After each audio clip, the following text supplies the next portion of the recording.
और इस वक्त की बड़ी खबर, अब से थोड़ी ही देर में प्रधानमंत्री नरेंद्र मोदी G7 यानी ग्रुप ऑफ 7 नेशंस की शिखर वार्ता में, शिखर सम्मेलन में भाग लेने के लिए इटली के लिए रवाना होंगे। इस बार G7 शिखर सम्मेलन का आयोजन इटली में हो रहा है। सम्मेलन का आयोजन ऐसे समय में हो रहा है जब दुनिया में दो बड़े टकराव और युद्ध चल रहे हैं।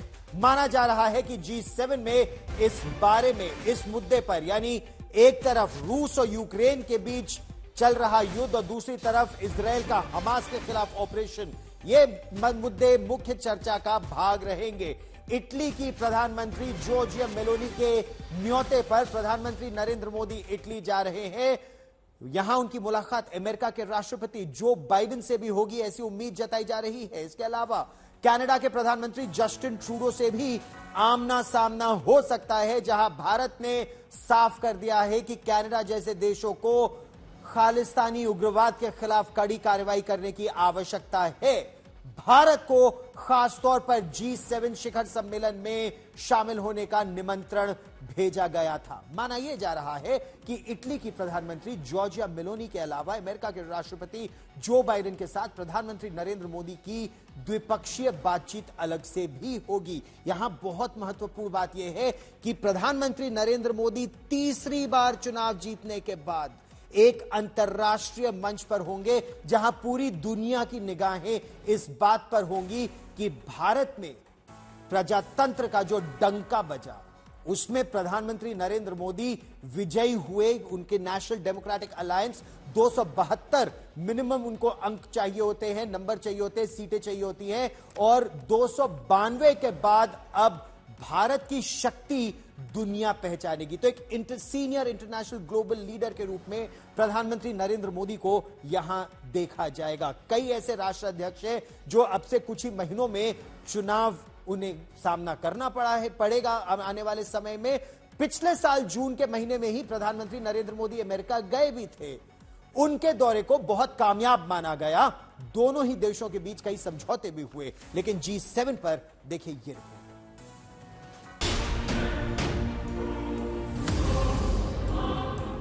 भारत की मेजबानी में G20 के दौरान दुनिया के तमाम नेताओं का जमावड़ा दिल्ली में लगा और अब इटली के फसानो में आज से 3 दिनों के G7 शिखर सम्मेलन का आगाज हो गया है।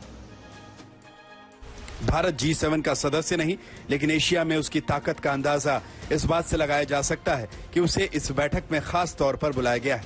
इटली की प्रधानमंत्री जॉर्जिया मेलोनी और पीएम मोदी की कूटनीतिक केमिस्ट्री पूरी दुनिया ने देखी है। अब मेलोनी के निमंत्रण पर पीएम मोदी इटली के फसानो में होने वाले G7 शिखर सम्मेलन में हिस्सा लेंगे। It's an invitation to Prime Minister from the Italian Prime Minister, and India has been selected as a partner for the G7 summit. In fact, if I'm not mistaken, India is the only Asian country to be selected as a partner. Bharat को न्योता मिलना इस लिहाज से भी बेहद खास है कि भारत दुनिया का सबसे बड़ा लोकतंत्र है। वहीं G7 लोकतांत्रिक देशों का संगठन। दूसरी तरफ लोकतंत्र के महापर्व यानी आम चुनाव में तीसरी बार जीत के बाद प्रधानमंत्री मोदी अपने पहले विदेश दौरे पर इटली पहुंच रहे हैं।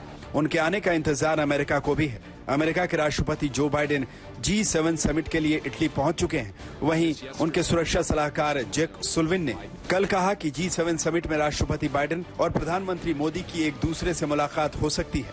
मोदी की उपस्थिति की औपचारिक पुष्टि करना भारतीयों पर निर्भर है। हमें उम्मीद है कि दोनों नेताओं को एक दूसरे से मिलने का अवसर मिलेगा। दरअसल इस बार की बैठक में रूस यूक्रेन युद्ध का मुद्दा छाया रहेगा। इस युद्ध ने दुनिया के बड़े बड़े देशों की अर्थव्यवस्था को हिला दिया है। चूंकि प्रधानमंत्री मोदी के संबंध पश्चिमी देशों के साथ साथ रूस के राष्ट्रपति पुतिन से भी अच्छे हैं, लिहाजा पश्चिमी देशों के लिए भारत की भूमिका अहम है। दूसरी तरफ इस बैठक से पहले इटली में खालिस्तानियों ने ऐसी हरकत की है जिसे लेकर कनाडा के प्रधानमंत्री जस्टिन ट्रूडो को जवाब देना होगा। इटली में खालिस्तानी समर्थकों ने महात्मा गांधी की उस प्रतिमा को तोड़ दिया जिसका उद्घाटन प्रधानमंत्री मोदी करने वाले थे। उधर ट्रूडो और मोदी की आमने सामने की बैठक हुई तो कनाडा की जमीन पर खालिस्तानियों की ओर से भारत के खिलाफ किया जाने वाले प्रोपेगेंडा का मुद्दा भी उठेगा। So far as Canada is concerned, I think the main issue with regard to Canada continues to be the political space that Canada provides to anti-India elements which advocate extremism and violence, and we have repeatedly conveyed our deep concerns to them, and we expect them to take strong action. Canada के अलावा Italy के प्रधानमंत्री Meloni के साथ प्रधानमंत्री मोदी बातचीत करेंगे। Italy इस बार G7 समिट की अध्यक्षता कर रहा है। इस बार की बैठक अपुलिया क्षेत्र के बार्गो इग्नाजिया लग्जरी रिसोर्ट में आज से 15 जून तक होने जा रही। बैठक से पहले इटली के प्रधानमंत्री मेलोनी की पार्टी ब्रदर्स ऑफ इटली को यूरोपियन यूनियन के चुनाव में बम्पर जीत मिली है। इन चुनावों का इस्तेमाल मेलोनी ने अपने पक्ष में जनमत संग्रह के तौर पर भी किया है। उन्होंने वोटरों से बैलेट पेपर पर जॉर्जिया लिखने की अपील की थी। चुनाव में जीत के बाद मेलोनी G7 के सबसे लोकप्रिय नेताओं में से एक के तौर पर उभरी है। वहीं G7 की बैठक के लिए भारत को खास न्योता देकर उन्होंने दुनिया को एक बार फिर भारत की ताकत का एहसास कराया है। आज तक ब्यूरो।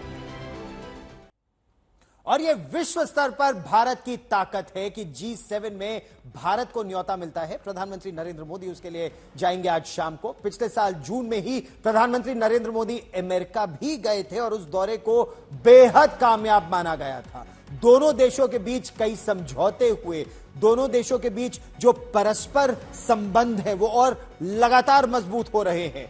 प्रधानमंत्री नरेंद्र मोदी ने अमेरिका की संसद को भी संबोधित किया। लेकिन उसके बाद रूस से तेल खरीदने की बात हो, अमेरिका की तरफ से खालिस्तानी आतंकवाद गुरपतवंत सिंह पन्नू की हत्या की नाकाम कोशिश में भारत की खुफिया एजेंसी रॉ के शामिल होने की बात की गई हो, दोनों देशों के बीच में कुछ तनाव एक मुद्दे पर तो है, लेकिन भारत की जो कूटनीति है, भारत की जो डिप्लोमेसी है, इसे पूरी दुनिया अब मानती है कि भारत के संबंध रूस के साथ भी बहुत मजबूत है, अमेरिका के साथ भी बहुत मजबूत है, ईरान के साथ भी बहुत मजबूत है, इजराइल के साथ भी बहुत मजबूत है। अब देखना यह होगा कि क्या प्रधानमंत्री नरेंद्र मोदी और अमेरिका के राष्ट्रपति जो बाइडेन के बीच जो मुलाकात होगी, और यह बेहद महत्वपूर्ण मुलाकात होगी, इससे दोनों देशों के रिश्ते और मजबूत कैसे होते हैं।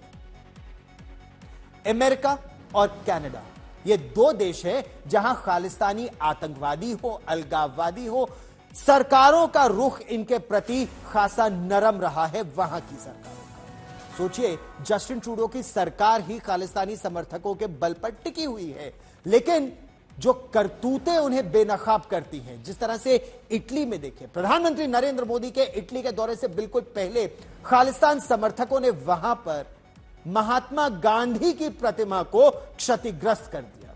सोचिए, खालिस्तानी आतंकवादी या अलगाववादी अगर भारत को कोई संदेश देना चाहते हैं तो विश्व भर में महात्मा गांधी का कितना सम्मान होता है, उन्हीं की प्रतिमा को क्षत विक्षत किया गया। यही नहीं, खालिस्तानी समर्थकों ने भारत विरोधी नारेबाजी भी की।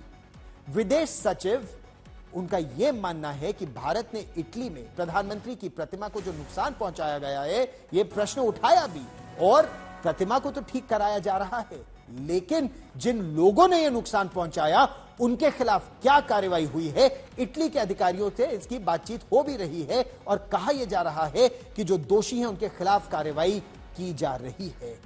खालिस्तानियों ने इटली में महात्मा गांधी की उस मूर्ति को तोड़ दिया जिसका अनावरण प्रधानमंत्री नरेंद्र मोदी करने वाले थे। इसे सुरक्षा में एक चूक भी माना जा रहा है। ऐसे में प्रश्न यहां यह उठ रहा है कि इटली में प्रधानमंत्री नरेंद्र मोदी की सुरक्षा किस तरह की होगी और कौन कौन सी एजेंसीज इसके लिए जिम्मेदार हैं और किस स्तर पर। विदेश दौरे पर जब प्रधानमंत्री नरेंद्र मोदी जाते हैं तो जो उनकी इनर मोस्ट सिक्योरिटी होती है, यानी प्रधानमंत्री की जो निजी सुरक्षा होती है, उसकी जिम्मेदारी तो एसपीजी की ही होती है, जो स्पेशल प्रोटेक्शन ग्रुप है। तो स्पेशल प्रोटेक्शन ग्रुप उनकी सिक्योरिटी का जिम्मेदार होता है। फिर उस देश की जो सुरक्षा एजेंसियां हैं वो अगला दायरा बनाती हैं, उस देश की जो खुफिया एजेंसियां हैं उनकी भूमिका रहती है। इटली में प्रधानमंत्री नरेंद्र मोदी की सुरक्षा व्यवस्था 4 अलग अलग सुरक्षा एजेंसियां देखेंगी, जिसमें एसपीजी तो शामिल है ही, जो स्पेशल प्रोटेक्शन ग्रुप की कोर टीम है जो प्रधानमंत्री की सुरक्षा करती है। फिर एक एएसएल होती है, यानी एडवांस सिक्योरिटी लियाजो टीम, जो पहले ही वहां पहुंच जाती है और लियाजो यानी संपर्क साधती है लोकल पुलिस से, लोकल सुरक्षा एजेंसियों से और उनके साथ तालमेल बिठाती है। किस रास्ते से प्रधानमंत्री जाएंगे, कौन सा मेन रास्ता होगा, कौन सा सेकेंडरी रास्ता होगा, कौन सा इमरजेंसी रास्ता होगा, यह सब पहले ही तय हो जाता है। फिर स्थानीय पुलिस सुरक्षा की कई एजेंसियां इसमें शामिल होती हैं। जो स्थानीय पुलिस है उसकी भूमिका रहती है, इटली की जो प्रोटेक्शन यूनिट है उसकी वहां बहुत महत्वपूर्ण भूमिका रहती है। इस समय आज तक संवाददाता गीता मोहन इटली में है। सबसे पहले हम आपको G7 के महत्व पर और भारत के G7 में होने का क्या महत्व है उस पर उन्होंने जो रिपोर्ट भेजी है हम आपको वो दिखाते हैं। प्रधानमंत्री नरेंद्र मोदी का ये पहला विदेश दौरा, तीसरी बार प्राइम मिनिस्टर बनने के बाद यहाँ पर इटली में आएंगे और G7 समिट में शिरकत करेंगे। G7 समिट में भारत एक गेस्ट नेशन के तौर पे इनवाइटेड होता है। 10 ऐसे G7 समिट से जहाँ पर भारत को इनविटेशन मिला था, ये 11वां होगा।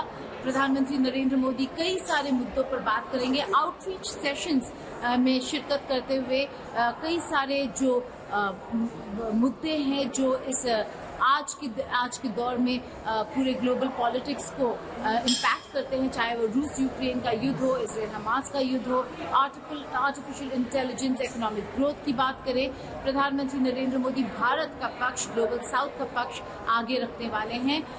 ये बहुत ही महत्वपूर्ण मीटिंग है क्योंकि ऐसे वक्त में आ रहा है जब दुनिया बहुत सारे उलझनों से जूझ रही है और ऐसे में ऑन द साइड लाइन्स कई सारी मुलाकातें भी होंगी। Italian prime minister Giorgia Meloni के साथ उनकी जो द्विपक्षीय वार्ता है वो कंफर्म हो चुकी है। बाकी देशों के साथ किस तरीके की और किस लेवल की बातचीत होगी वो देखना होगा, चाहे वो बाइडेन हो, मैक्रोन हो, जर्मन चांसलर शोल्स हो। ये कॉन्फर्मेशन नहीं मिल पाया है कि क्या Canadian prime minister Justin Trudeau के साथ मुलाकात करेंगे या फिर तुर्की के प्रेसिडेंट एर्दोगान के साथ। लेकिन यहाँ पर बारी में साइडलाइंस में कई सारी मुलाकातें होने वाली हैं, कई सारे इंपॉर्टेंट कॉन्वर्सेशंस होने वाले हैं। बारी में गीता मोहन, आज तक। यह महत्वपूर्ण ग्रुपिंग है G7 आर्थिक महाशक्तियों की और आर्थिक महाशक्तियों में भारत की मौजूदगी ये दिखाती है कि भारत की पैठ दुनिया में कितनी बढ़ रही है। तीसरी बार चुनाव जीतकर प्रधानमंत्री पहुंच रहे हैं। G7 की बैठक में इटली की प्रधानमंत्री जॉर्जिया मेलोनी की समय हम आपको तस्वीरें दिखा रहे हैं, नमस्ते करती दिखाई दी जॉर्जिया मेलोनी। जब जर्मनी के चांसलर से उनकी मुलाकात हुई तो नमस्ते करके उनके साथ भी उन्होंने मुलाकात की। भारत और इटली के बीच जो संबंध है वो बहुत ही मजबूत है और निरंतर और मजबूत होते भी जा रहे हैं।